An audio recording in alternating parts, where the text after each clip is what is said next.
Olá, Bom boa dia. noite a todos. Mais uma reunião aqui nossa do Retina Instituto com os nossos ensaios clínicos.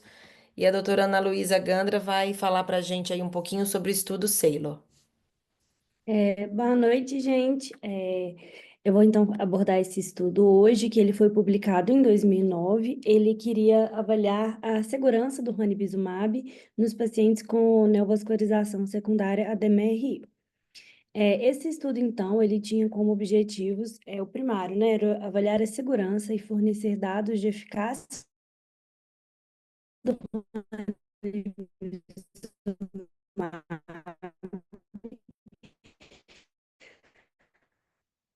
tanto na dosagem de 0,3 do estudo, então medir a variação da acuidade visual corrigida ao longo de 12 meses, avaliar o número de injeções necessárias diversos, tanto quanto oculares, e também comparar a resposta entre os pacientes virgens de tratamento, desculpa, e aqueles pacientes que já haviam sido previamente tratados. O estudo, então, ele foi desenhado com dois cohortes. O primeiro, que contou com cerca de 2.378 pacientes, esses pacientes foram divididos em dois grupos. Um que recebeu o ranibizumab na dose de 0,3 e o outro que recebeu na dose de 0,5. Esses pacientes, eles passaram pela dose de carregamento com 3 injeções mensais, seguidas pelo tratamento, se necessário. O outro corte, então, contou com 1.982 pacientes que receberam a dose de 0,5 do ranibizumab somente e tinha como objetivo avaliar somente a segurança do medicamento a longo prazo. Os pacientes elegíveis, então, como eu já mencionei anteriormente, eram aqueles pacientes com vascularização subfoveal secundária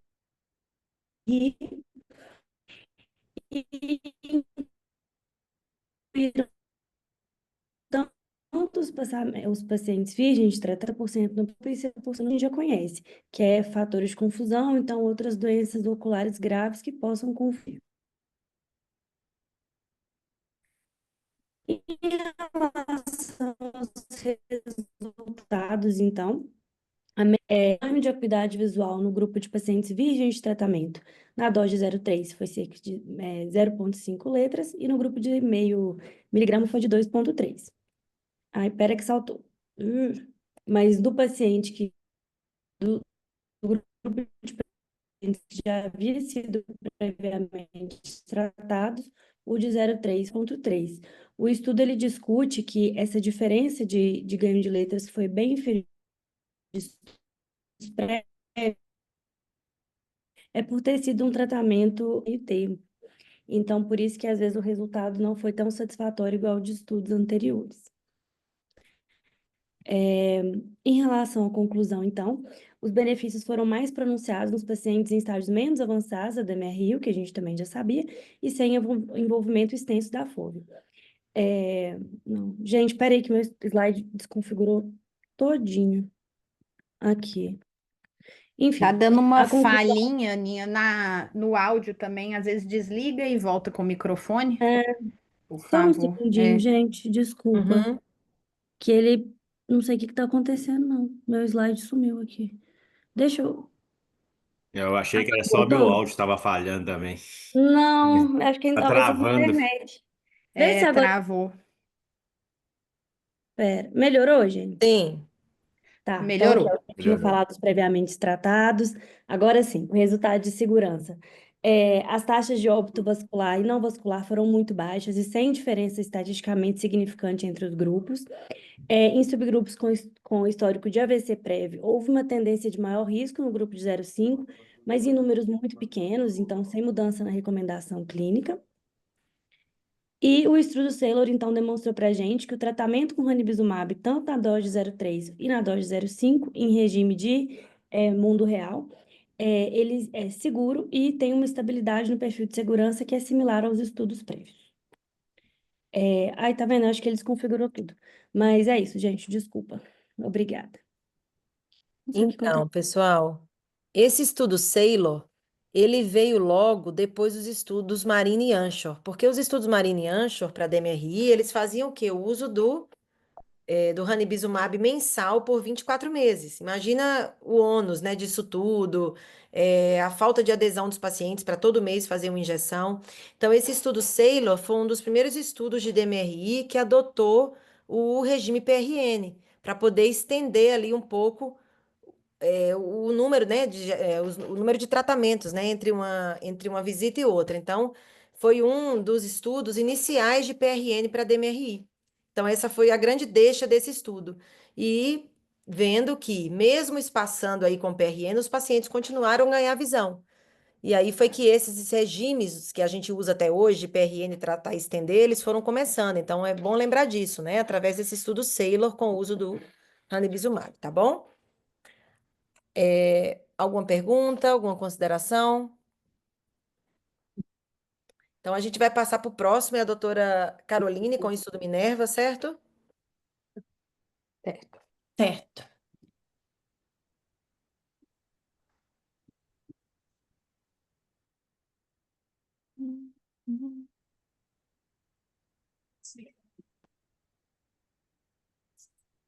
Vamos lá. Boa noite a todos. Meu nome é Caroline, sou fellow do primeiro ano e hoje eu vou dar seguimento nas aulas falando um pouquinho sobre o estudo Minerva.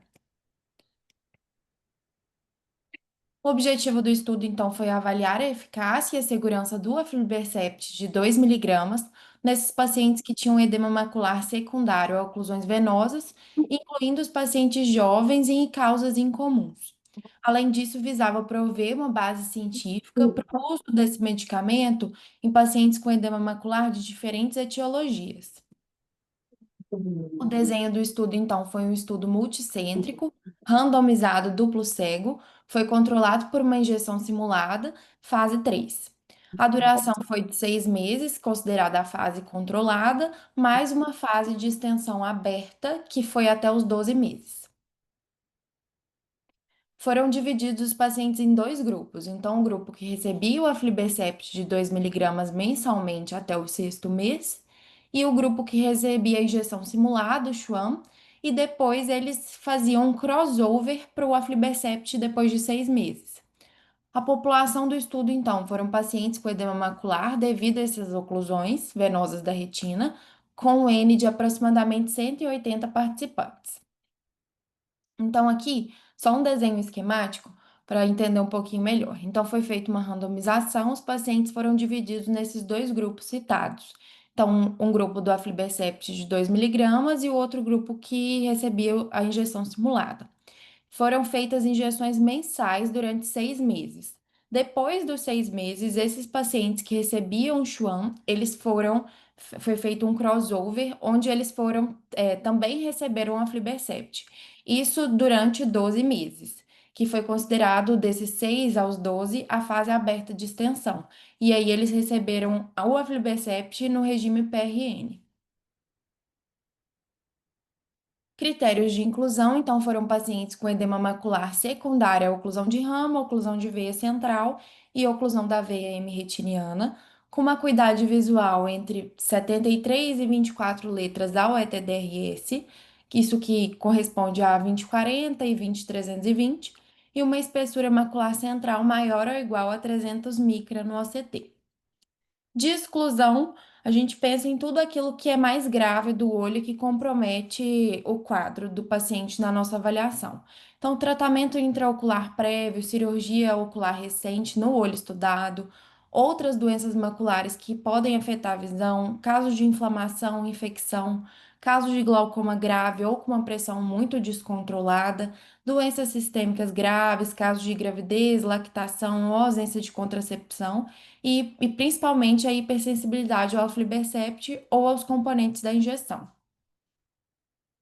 De desfechos, então, foram avaliados os desfechos primários, que estavam relacionados ao ganho médio de letras no ETDRS dentro de 24 semanas, e os desfechos secundários, que avaliaram proporção de pacientes com ganho maior ou igual a 15 letras, a redução da espessura central, o tempo até a necessidade de um retratamento e o perfil de segurança. Então, vamos aos nossos resultados. Então, dentro desses 6 meses, os pacientes foram avaliados, que foi chamado de fase controlada. Em relação ao ganho médio da acuidade visual, os pacientes que receberam o aflibercept tiveram um ganho de mais 17 letras. Já o grupo do Schwann, mais 6,9 letras. Em relação à proporção de pacientes que tiveram um ganho maior ou igual a 15 letras, 60,2% do aflibercept e 18,9% os que receberam o Schwann. Redução média da espessura central da retina, então teve uma redução de 270 micra nesse grupo do aflibercept contra 110 micra no grupo do Schwann.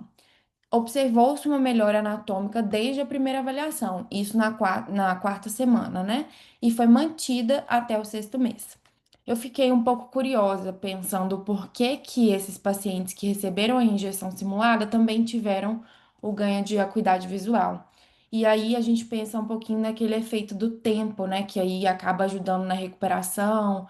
Ou outra coisa que eu pensei, né, na questão desses pacientes terem sido mais acompanhados de perto. Então, tiveram um controle das doenças de base, por exemplo, a hipertensão, a glicemia e as outras coisas, e também o efeito placebo. Então, fica esses três coisas aí que podem ter feito melhorar também.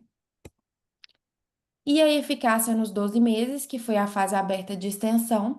Então, lembrando que depois do crossover, os pacientes eles foram tratados, os pacientes que receberam o Schwann também foram tratados, e eles também apresentaram uma melhora visual e anatômica significativa. Ficaram muito próximos daquele grupo do aflibercept, que recebeu o aflibercept desde o início.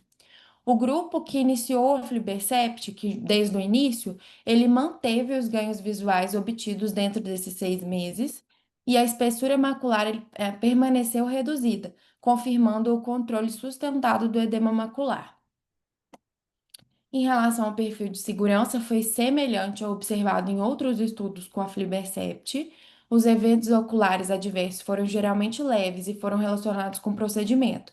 Por exemplo, uma dor leve, uma hemorragia subconjuntival.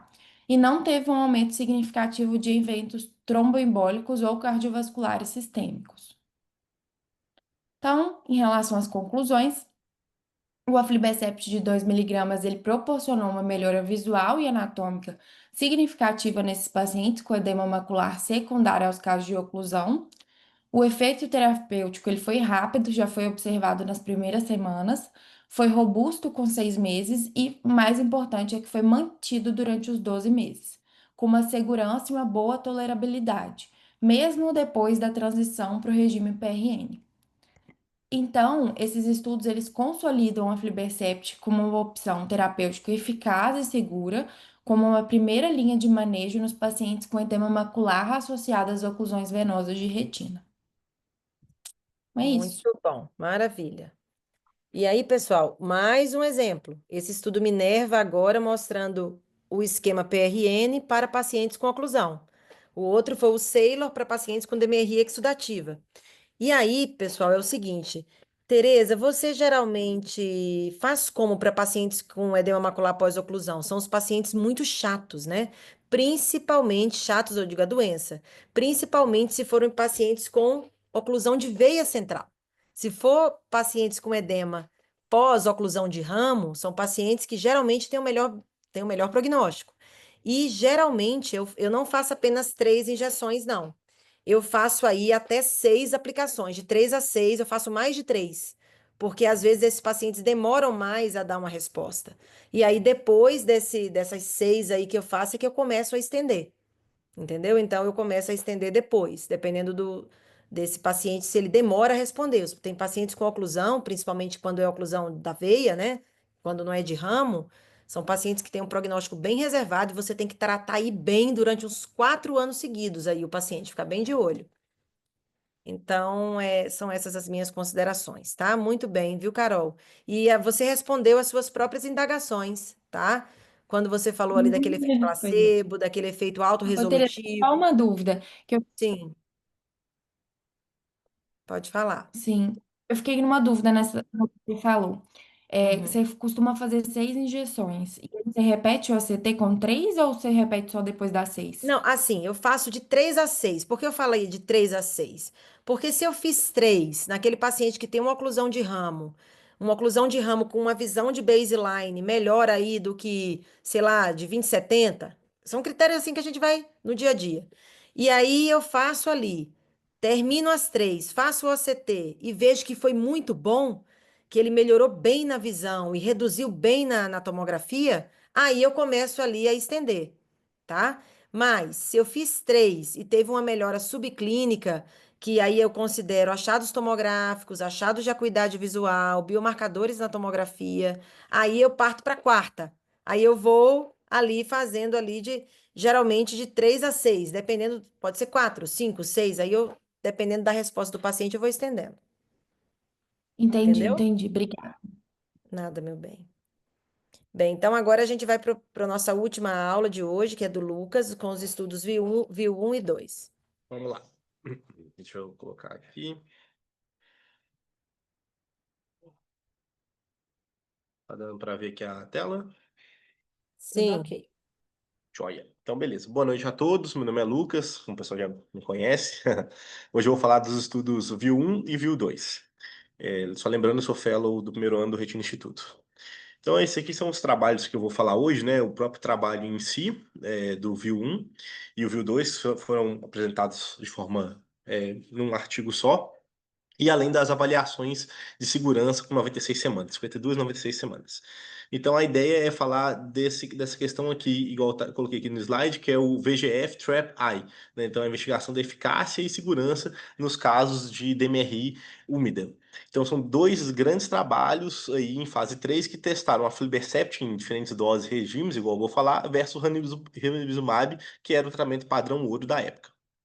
Então, o objetivo desse trabalho foi mostrar o aflibercept nessas doses. Eu vou explicar o que é esse Q4, né, o outro Q8 também, mas a dose de 0,5 de 2 miligramas e a dose de 2 miligramas com um intervalo maior depois das 3 aplicações em relação ao ranibizumab mensal. Isso querendo avaliar esses casos de DMRI úmida em relação à perda das letras em comparação com o ranibizumab. Aí foi feita a primeira avaliação com 52 semanas e depois a avaliação com 96 semanas de segurança. E por que chama VIU 1 e VIU 2? O VIU 1 é que foi a abordagem nos Estados Unidos e no Canadá, incluindo 142 centros, mostrando um perfil de pacientes mais equilibrado, população mais caucasiana. E o VIU 2 expandiu essa população, pegou mais Europa, Ásia, as Américas, então com uma população mais heterogênea, um pouco mais diferente. E isso tudo traz uma robustez maior para o trabalho, já que pegou populações diferentes no mesmo contexto. Foram mais ou menos avaliados 2.400 olhos e esse acompanhamento total de 96 semanas, quase 2 anos. No primeiro ano, esse acompanhamento das 52 semanas, os pacientes foram tratados exatamente conforme o regime que eles foram sorteados, que eu vou explicar mais para frente, e no segundo ano, todos foram para esse esquema PRN controlado, no mínimo trimestral, simulando o que a gente faz hoje no dia a dia. Esses pacientes eles foram avaliados com a tabela da acuidade visual, segundo a TDRS, o OCT, fundoscopia e os exames de segurança para avaliar a infecção ou outros efeitos tromboembólicos que foram pesquisados. A população que incluiu esse trabalho foram pacientes com mais de 50 anos de idade, com DMRI neovascular ativa, subfoveal ou justafoveal, sem tratamento prévio, e com acuidade visual ali de 20/40 até 20/320. Além disso, tinha uma espessura maior, né, medida no OCT, de maior de 50% da lesão. E foram excluídas outras causas que poderiam mascarar ou outras doenças. Então, o que é aqueles números que eu coloquei ali? Eu fiz essas duas tabelinhas para poder mostrar exatamente o que eles são. Então, esse IAI é a injeção intravítrea que foi realizada do aflibercept na dose de 0,5 miligramas, com o Q4, que seria a cada 4 semanas. E o IAI 2 seria o aflibercept, que foi feito na dose de 2 miligramas a cada 4 semanas. O 8 seria também ele feito na mesma dose, 2 miligramas, mas a cada 8 semanas. Ou seja, depois de ter feito a LUD em 12, foi feito um espaçamento maior desses casos, a cada 8 semanas de espaçamento. Em relação ao ranibizumab, que é o 0,5, a dose padrão, a cada 4 semanas, que também é o tratamento padrão. Aqui eu só coloquei aqui em relação dos grupos, pedir como é que foi a divisão do trabalho em relação à população. Cada grupo teve mais ou menos 300 pacientes e somando os dois trabalhos, 600 pacientes em cada grupo. Então foi bem randomizado, foi bem dividido. Essas aqui são imagens do próprio artigo mesmo, mostrando essa seleção dos pacientes e a randomização que foi feita. Então a gente vê aqui no VIU 1, mais ou menos 300 para cada grupo, e no VIU 2 a mesma coisa. Só lembrando da diferença dos lugares que esses trabalhos foram realizados. E assim, qual que foi os objetivos, né, desse trabalho? Quais foram os desfechos? Era para a gente ver se essa medicação, o aflibercept, em relação ao ranibizumab, teria o mesmo controle da visão nesses pacientes, né? O desfecho escolhido de 2 semanas era: esses pacientes não pioraram, não perderam visão, ou seja, o tratamento não foi inferior, é isso que eles queriam testar. Só lembrando que o tratamento 2Q8, que foi a dose de 2 miligramas do aflibercept a cada 8 semanas depois da loading phase, foi feito umas injeções controles, o sham, que foi realizado, só para o paciente entrar no cegamento, ou seja, esses pacientes receberam um número menor de injeção do que os outros pacientes. E os desfechos secundários foi a melhora da qualidade visual, o ganho de letras, a retina mais seca, né, redução do fluido subretiniano e um questionário de qualidade de vida, além da segurança das medicações. E quais foram as conclusões? Bom, em 52 semanas, mais precoce, foi concluído que não houve inferioridade do aflibercept, mesmo nos regimes de 2 miligramas a cada 4 semanas, meio miligrama a cada 4 semanas e o 2 miligramas a cada 8 semanas. Eles não foram inferiores ao ranibizumab, ou seja, dentro da margem de avaliação e da significância clínica, eles se mantiveram com o mesmo resultado. Eu vou mostrar aqui os gráficos.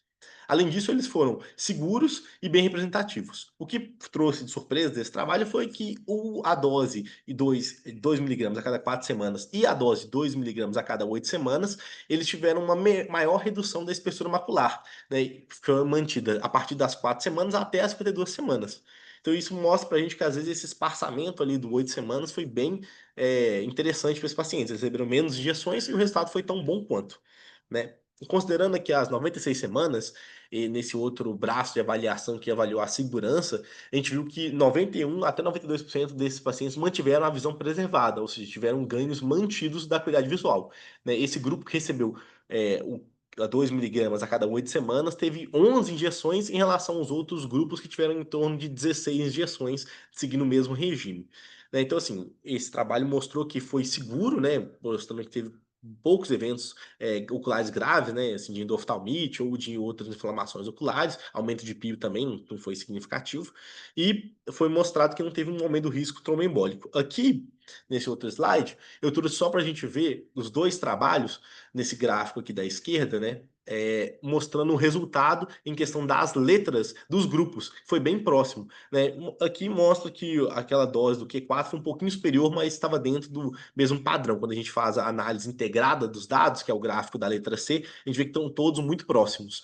E o gráfico que eu trouxe aqui na esquerda, ele mostra em questão da espessura macular, dos dois estudos, mostrando que ambos também tiveram uma redução significativa, expressiva e mantida, que é o mais importante.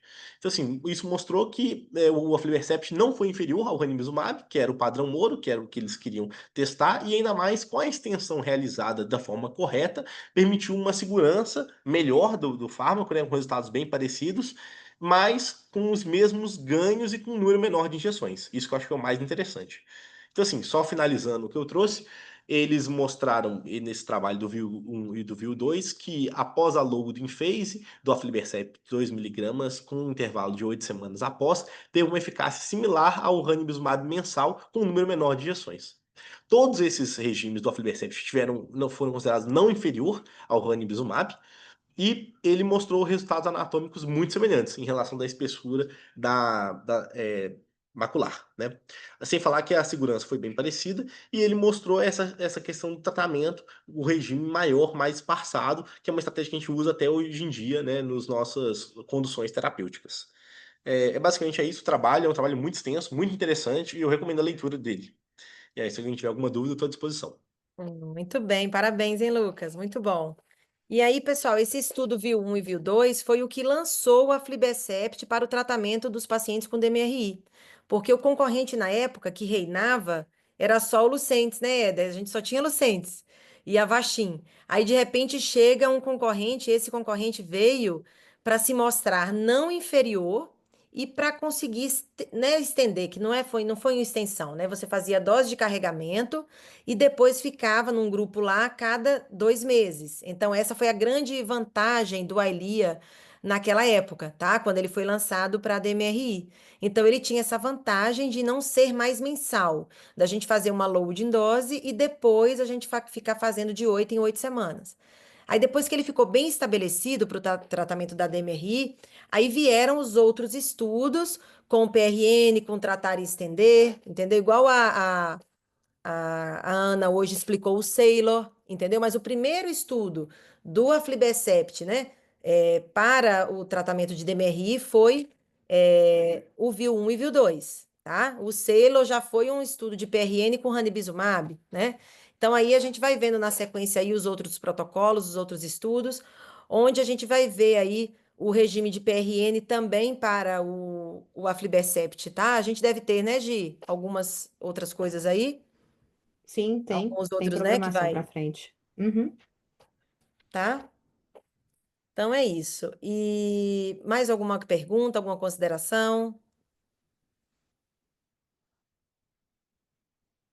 Todo mundo tranquilo aí, né? Eu acho que foi bem explicadinho. Então a gente se vê daqui a 15 dias, Sei. mais ou menos, né? Então tá bom, gente, ó. Um beijo em Muito bom, todos. pessoal. Parabéns aí. Muito bom. Beijos. Um Boa beijo noite, grande. turma. Boa Boa noite. Boa noite. noite, Boa Boa noite. pessoal. noite, pessoal. Obrigada. Tchau. Tchau.